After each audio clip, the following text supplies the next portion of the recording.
देखने के बाद आप भी एक बार जरूर बाबा केदारनाथ के दर्शन करने के लिए जाना चाहेंगे। 12 ज्योतिर्लिंगों में से सबसे सर्वोच्च माने जाने वाला केदारनाथ धाम, जो हिमालय की गोद में बसा हुआ है, वही आज करोड़ों लोगों की आस्था का केंद्र माना जाता है।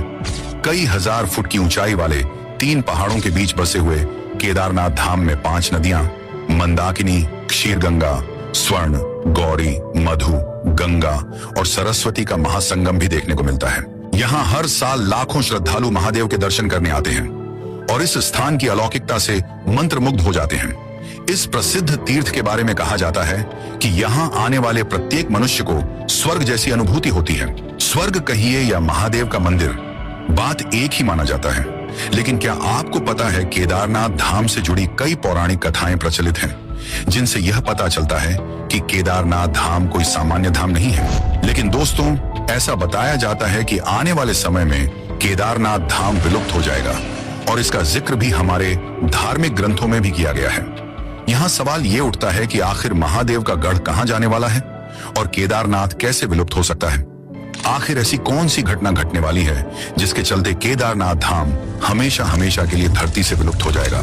इन सभी के बारे में आज हम आपको इस वीडियो में विस्तार से बताने जा रहे हैं। साथ ही इस मंदिर के कई ऐसे रहस्य हैं जिनके बारे में शायद ही कोई जानता होगा, उनसे भी आज हम आपको रूबरू करवाने वाले हैं। इसलिए दोस्तों, ये वीडियो काफी इंटरेस्टिंग होने वाली है। अगर आप एक सच्चे सनातन प्रेमी हैं तो एक बार इस वीडियो को अंत तक जरूर देखना। नंबर 1, मंदिर में इस्तेमाल किए गए पत्थरों का रहस्य। दोस्तों, केदारनाथ धाम मंदिर में इस्तेमाल किए गए पत्थर आज भी श्रद्धालुओं और वैज्ञानिक के लिए रहस्य बने हुए हैं।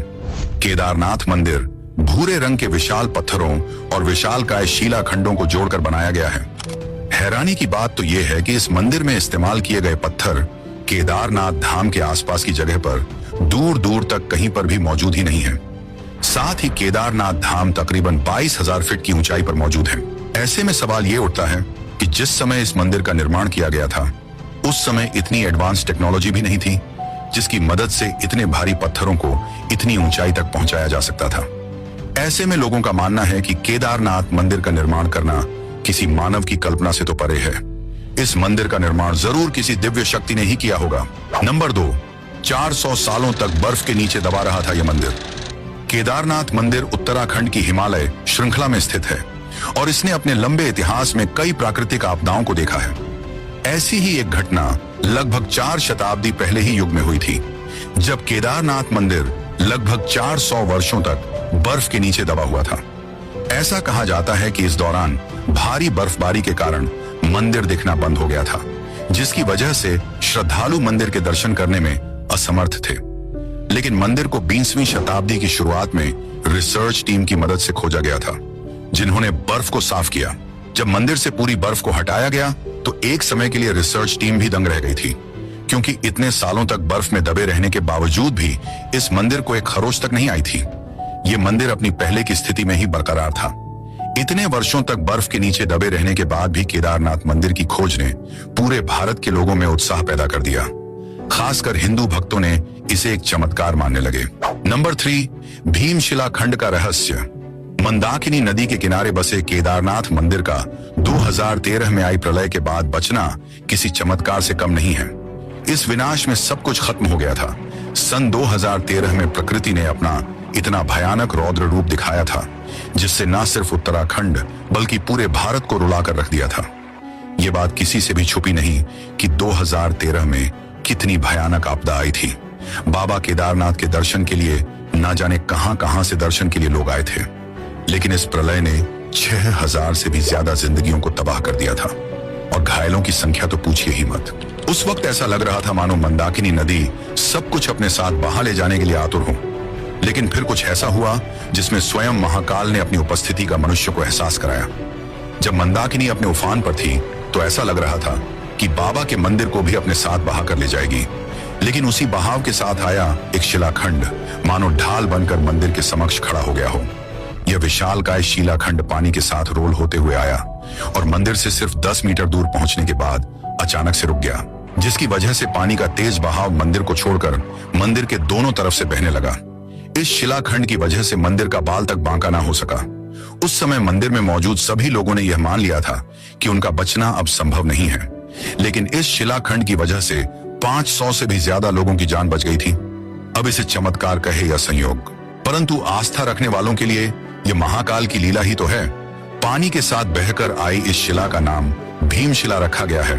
केदारनाथ आने वाले भक्त इस शिला की भी पूजा और अर्चना करते हैं। यह शिला मंदिर के परिक्रमा मार्ग के बिल्कुल पीछे है।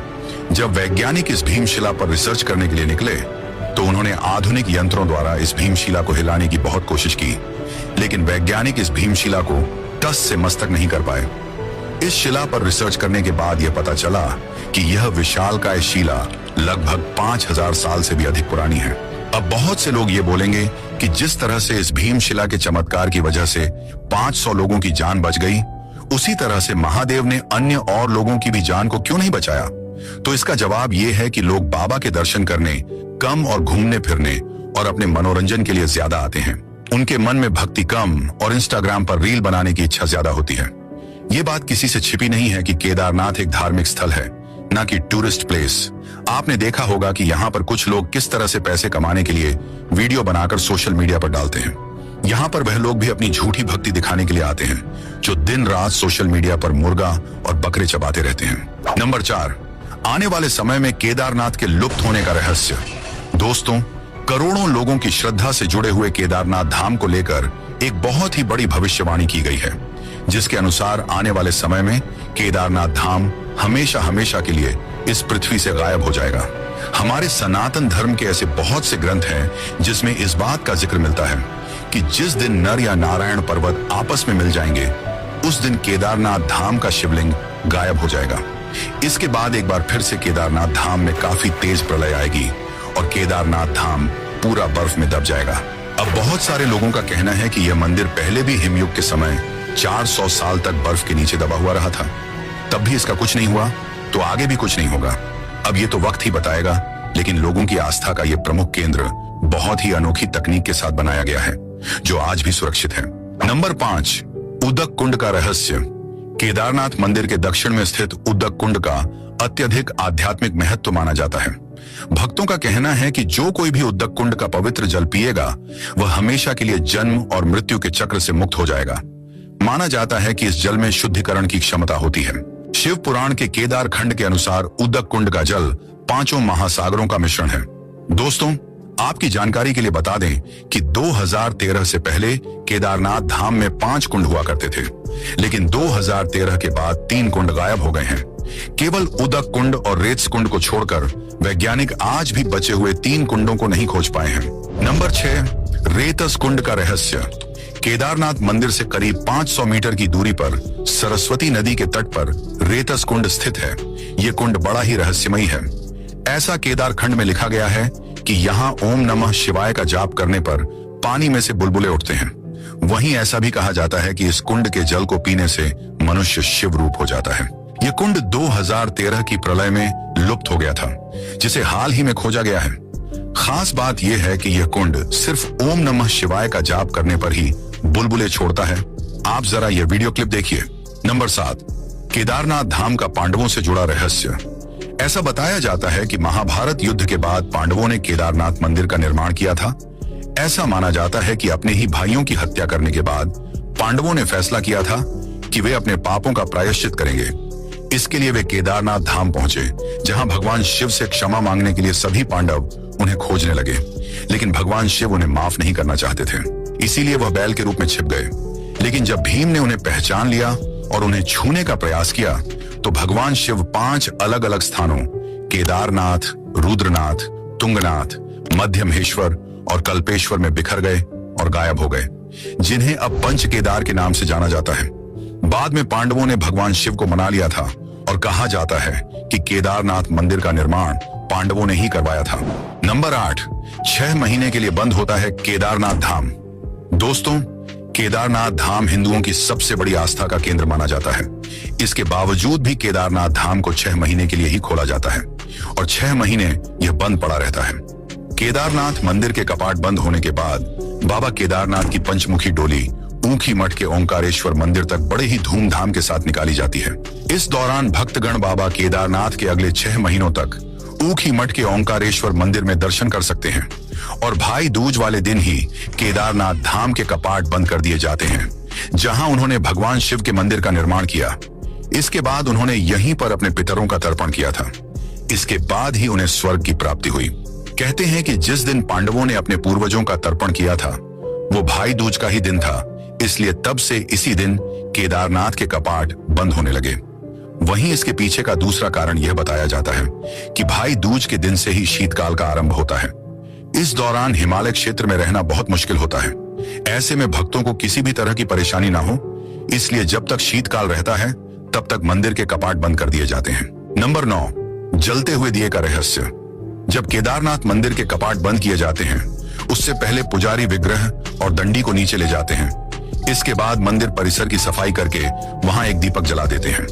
हैरानी की बात यह है कि मंदिर 6 महीने बंद रहने के बावजूद इसके दोबारा खोलने पर भी दिया वैसे ही जलता हुआ दिखाई देता है। मंदिर में एक छोटा सा दिया पूरे 6 महीने तक लगातार कैसे जलता रहता है, इस बात को लेकर सभी हैरान हैं, लेकिन सब लोग इसे साक्षात महादेव का चमत्कार ही मानते हैं। नंबर 10, क्या हुआ जब एक साधु 6 महीने के लिए केदारनाथ मंदिर के अंदर बंद हो गया। एक बार एक साधु केदारनाथ मंदिर में 6 महीने तक दीपक के जलने के रहस्य को जानने के लिए चुपके से खाने के लिए कुछ फलों के साथ मंदिर के अंदर ही रह जाता है। इसके बाद मंदिर के द्वार बंद हो जाते हैं। साधु भगवान से बोलता है, क्षमा करें भगवान, मैं रहस्य जानना चाहता हूँ। और जैसे जैसे दिन बीतते हैं और धीरे धीरे फल खत्म हो जाते हैं, साधु भूख से बहुत परेशान होने लगता है। साधु अपने साथ लाए गए फलों से केवल 4 दिनों तक ही अच्छे से गुजारा कर पाता है, लेकिन इसके बाद फल खत्म हो जाते हैं। अब साधु के पास खाने के लिए कुछ भी नहीं बचा था और अब वह भूख के मारे तड़पने लगा था। निराश होकर साधु कहता है, हे प्रभु, क्या मैं अब यहीं पर मर जाऊंगा। थक हार कर फिर साधु की नींद लग जाती है, लेकिन जब साधु उठा तो उसे कुछ ऐसा दिखा जिसे देखकर उसके होश उड़ गए। उसने देखा कि उसके आसपास ताजे फल बिखरे पड़े हैं, दीपक भी जल रहा है और तेल से भरा हुआ है। इसके बाद साधु की ऐसी नींद लगती है कि वह 6 महीने बाद ही खुलती है। 6 महीने बीत जाते हैं और फिर मंदिर के द्वार खुलते हैं।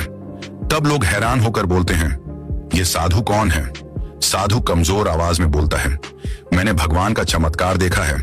सीसीटीवी कैमरा की फुटेज देखने पर पता चलता है कि कोई अदृश्य शक्ति फल लाती थी और दीपक में तेल डालती थी।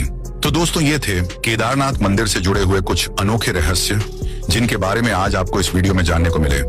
उम्मीद करते हैं आपको यह वीडियो पसंद आई होगी। हमारा आपसे अनुरोध है कि आप इस वीडियो को अपने परिवारों के साथ देखिए, जिससे सभी को केदारनाथ से जुड़े रहस्य जानने को मिले।